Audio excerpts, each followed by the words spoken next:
সেনাবাহিনীর 1 লক্ষের উপরে সদস্য ডিপ্লয় করা হয়েছে।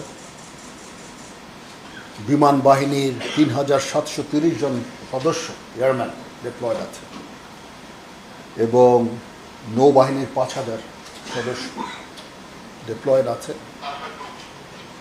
তাছাড়াও পুলিশের 1.5 লক্ষ, আনসার ভিডিপির 6 লক্ষ, র্যাব, ডিজিবি মিলে এবং বিএনসিসি সবাই মিলে একটা বিরাট সিকিউরিটি ফোর্সেস, যাদের কাজ হবে এই নির্বাচনের সময় নিরাপত্তা প্রদান করা। সেখানে ডিস্ট্রিক্টে নির্বাচন করার দায়িত্ব হচ্ছে ডিসি মহোদয়ের। ডিস্ট্রিক্টে ওভারঅল নিরাপত্তা প্রদানের দায়িত্ব পুলিশ সুপারদের। আমরা এখানে আপনাদের সহায়তার জন্য দেখা হয়েছে। In aid to you. আমার আজকের এই আমাদের 3 বাহিনীর সবার এখানে উপস্থিতির কারণ একটাই, দুটা কারণ বেসিক্যালি। প্রথমত হচ্ছে যে আপনাদের নিশ্চিত করা যে আমাদের সশস্ত্র বাহিনীর পক্ষ থেকে যত ধরনের সাহায্য সহযোগিতার প্রয়োজন হবে ইনশাআল্লাহ আমরা সেটা দেব। দ্বিতীয়ত হচ্ছে যে এ ধরনের মত বিনিময় সভা গুরুত্বপূর্ণ, কারণ এর মাধ্যমে আমরা ভোটারদের, দেশ জাতিকে একটা মেসেজ দিতে চাই যে আমরা উই আর ভেরি সিরিয়াস এবং আমরা একটা সুন্দর নির্বাচন করার জন্য ক্যাপেবল। আমরা সবাই আগ্রহী, নির্বাচন কমিশন আগ্রহী, সরকার আগ্রহী, আপনার অ্যাডমিনিস্ট্রেশন আগ্রহী, পুলিশ আগ্রহী, সেনাবাহিনী আগ্রহী, বিমান বাহিনী, নৌবাহিনী, সবাই। সেখানে নির্বাচন না হওয়ার কোনো সুযোগ নাই।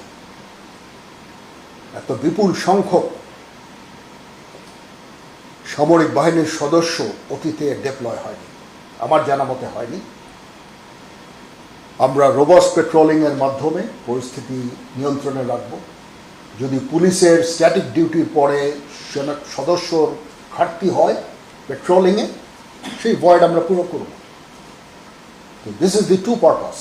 এক হচ্ছে আপনাদেরকে জানানো, আপনাদেরকে নিশ্চিত করা যে আমাদের সশস্ত্র বাহিনীর পক্ষ থেকে যত ধরনের সাহায্য সহযোগিতা আছে তার। দ্বিতীয়ত একটা মেসেজ দেওয়া ভোটারদের, তাদের আশঙ্কার কোনো কারণ নাই। ইনশাআল্লাহ আমরা একটা সুন্দর শান্তিপূর্ণ নির্বাচনের দিকে যাচ্ছি। এর জন্য যদি হেলি সাপোর্ট লাগে কোথাও দুর্গম এলাকায়, সেটার জন্য এয়ারফোর্সের যথেষ্ট অ্যাসেট আছে, আমার অ্যাসেট আছে, নেভির অ্যাসেট আছে, সেটা দিয়ে আমরা করব। যদি রিভার রুটের প্রয়োজন হয়, আমাদের ট্রাইশট বোট আছে, নেভির বোট আছে, দ্যাট উইল রেন্ডার দিস। প্রত্যেকটা কনস্টিটুয়েন্সিতে কিছু ক্রিমিনাল থাকতে পারে, সবাই এই ধরনের অপকর্ম করবে না। ইলেকশন ডেতে ব্রিগিং করা, ভোটারদের পোলিং স্টেশনে যেতে বাধা প্রদান করা ইত্যাদি, সেটার জন্য আমরা আশা করব যে আমার বাহিনী এদের বিরুদ্ধে অ্যাকশন নেবে।